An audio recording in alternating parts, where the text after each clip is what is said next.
La politique envisage plusieurs possibilités. Il y a des États monarchiques, il y a des États autoritaires, il y a des États plutocratiques et il y a des États démocratiques. Je vais donc axer mon exposé sur l'État démocratique en politique. Est-ce que nous sommes d'accord? Parce que si j'entre dans la définition de chacun de ces types d'États, nous allons nous y perdre. Donc, puisque la politique est là d'organiser la cité, c'est que c'est l'affaire de tous. Tout le monde est concerné. Puisqu'il s'agit d'organiser l'ensemble structuré dans lequel nous vivons. On ne doit exclure personne. Donc, le chrétien qui, par sa foi, par sa formation, par sa perception de la vie, aspire partout où il est à organiser ou à participer à l'organisation de la cité pour qu'il y ait plus de justice, qu'il y ait plus d'amour, qu'il y ait plus d'espérance, a plus que tout autre le devoir de s'intéresser à la politique. Parce que s'il ne participe pas à l'organisation de la politique, à la gestion du politique, eh bien, on va gérer la politique à sa place. Et certainement contre lui.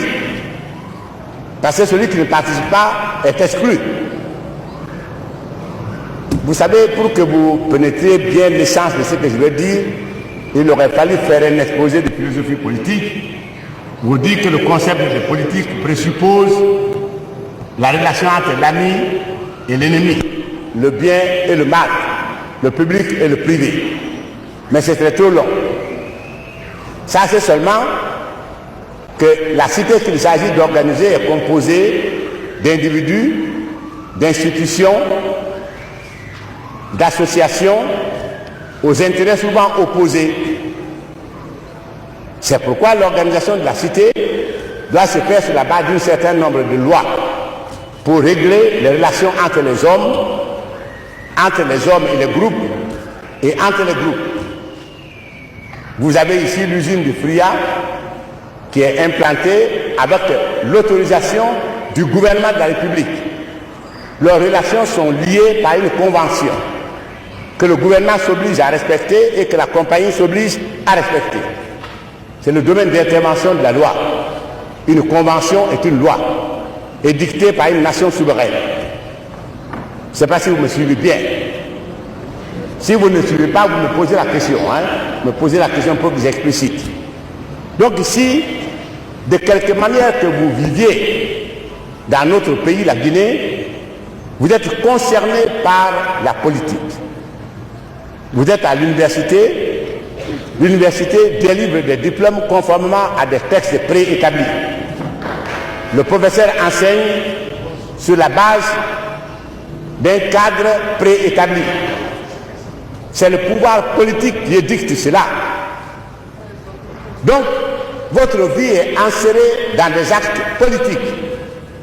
C'est pourquoi vous devez participer à la gestion de la cité en participant à l'élection de vos responsables, puisque nous sommes dans un État démocratique. L'État démocratique, c'est l'État dans lequel les responsables du chef de l'État au dernier chef de quartier sont élus par les citoyens, selon des modalités précises. Le président de la République est élu par le corps de tous les citoyens. Pour élire le président de la République, et c'est un cas d'école, vous avez vu la dernière fois, il y a eu 24 candidats qui se disputaient le poste de chef de l'État de la Guinée souveraine.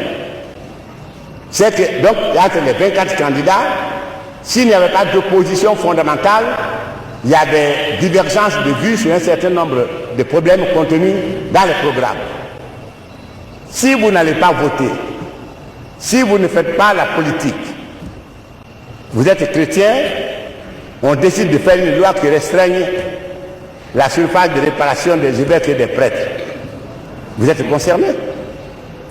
Il faut donc que vous fassiez la politique pour choisir celui qui va le mieux exprimer votre vouloir de vivre en Guinée.